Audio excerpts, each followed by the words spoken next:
The French Navy's Atlantique II maritime patrol aircraft encountered a direct threat from a Russian warship on March 19, 2025, while conducting a NATO surveillance mission over the Baltic Sea. As part of Operation Baltic Sentry, the aircraft was illuminated by a fire control radar, an action regarded as hostile intent, signaling the final targeting step before a potential missile launch. The French Armed Forces General Staff, EMA, strongly condemned the act of intimidation, viewing it as an attempt to restrict freedom of navigation in international airspace. This high-risk encounter follows a similar provocation in January, when another Atlantique II was locked onto by a Russian S-400 air defense system in Kaliningrad. As geopolitical tensions escalate between France and Russia, such incidents raise serious concerns over the security landscape in the Baltic region. During its routine maritime patrol mission, the Atlantique II was locked onto by a Russian warship's fire control radar, a system designed to guide missiles toward a target. Unlike surveillance radars, which passively monitor airspace, fire control radars indicate a direct and immediate engagement threat. Although no missiles were launched, the use of targeting radars represents a significant escalation, as it simulates an actual attack scenario. The French military responded with restraint, continuing its mission without confrontation, highlighting a controlled and professional approach to the provocation. The Atlantique II's mission was partially tracked on public monitoring platforms. 6:40 a.m. departed from Lanbihau Naval Air Base, France. 8:50 a.m. landed at Nordholz Naval Air Station, Germany for a short stop. 9:50 a.m. took off again for its patrol over the Baltic Sea. 12:39 p.m. disappeared from public tracking, marking the start of its operational surveillance mission.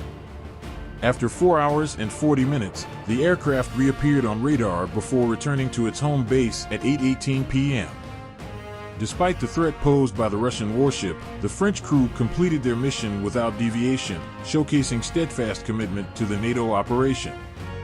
Several factors could explain why the Russian warship engaged in this hostile action. Deliberate show of force, the targeting maneuver could be a warning to discourage NATO surveillance in the region. Reaction to low-altitude reconnaissance, the Atlantique may 2nd have been flying at a low altitude to closely monitor the Russian vessel, prompting the warship's response. Proximity to Russian naval assets, the aircraft may have approached another Russian ship, triggering a defensive reaction. This incident mirrors a previous provocation on January 17, when an Atlantique II was locked onto by an S-400 system in Kaliningrad. Additionally, on March 4, a Russian Su-35 flanker conducted aggressive maneuvers against a French MQ-9A Reaper drone over the eastern Mediterranean. In response to Russia's escalating provocations, French Defense Minister Sébastien Lecornu denounced the March 19 incident, calling it intentional, unprofessional, and aggressive. He reaffirmed France's commitment to protecting international airspace, ensuring freedom of navigation despite rising tensions. The Atlantique II, ATL-2, developed by Brigade Dassault Aviation, is a highly specialized maritime patrol aircraft designed for anti-submarine warfare, naval surveillance, and electronic intelligence gathering. Key features of the Atlantique II: Iguan radar with 360 degrees coverage allows detection and tracking of surface and submerged threats. Forward-looking infrared (FLIR) sensor enhances night and low-visibility reconnaissance capabilities. Magnetic anomaly detector (MAD) used to locate submarines beneath the ocean surface. Electronic warfare suite capable of intercepting and analyzing enemy radar emissions. The aircraft's ability to gather intelligence on naval and airborne threats makes it an invaluable tool for NATO operations in contested regions. The ATL-2 is not just a reconnaissance platform, it is also armed for combat. Weapon systems on the Atlantique II: Mu-90 torpedoes, designed to engage submarines in anti-submarine warfare missions. AIM-39 Exocet missiles, highly effective against surface ships, providing an offensive strike capability. Laser-guided bombs, used for precision strikes against naval and land-based targets. The bilobed fuselage design allows for long-duration missions, while its twin Rolls-Royce Tyne Mk21 turboprop engines enable a top speed of 648 km per hour and an operational ceiling of 30,000 feet. Additionally, the ATL-2 is equipped with electronic countermeasures, increasing survivability in hostile environments.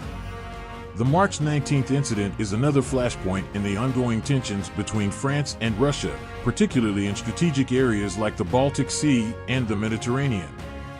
As NATO continues its surveillance operations, the risk of further confrontations remains high. As Russia continues to challenge NATO forces, questions arise about whether these confrontations will intensify into direct military engagements. The French military's restrained but firm approach demonstrates a commitment to defending international airspace while avoiding unnecessary escalation. However, with Russia's increasing military presence in critical regions, the risk of future incidents remains high. The Baltic Sea and Mediterranean theaters are becoming central to the broader strategic competition, with both NATO and Russia asserting their military dominance. The March 19th targeting of the Atlantique 2 by a Russian warship marks a serious escalation in regional tensions. France remains steadfast in its commitment to defending international airspace, ensuring that aggressive actions will not deter NATO's surveillance efforts. As geopolitical rivalries intensify, the role of high-tech reconnaissance and deterrence missions will be more critical than ever. Whether this dangerous pattern of Russian provocations leads to a larger conflict or remains within controlled boundaries remains an open question, one that will define the future of European security. Thank you for watching. If you enjoyed this video, don't forget to like, share, and subscribe to our channel. Hit the notification bell so you don't miss any updates. See you in the next video. Take care and stay awesome.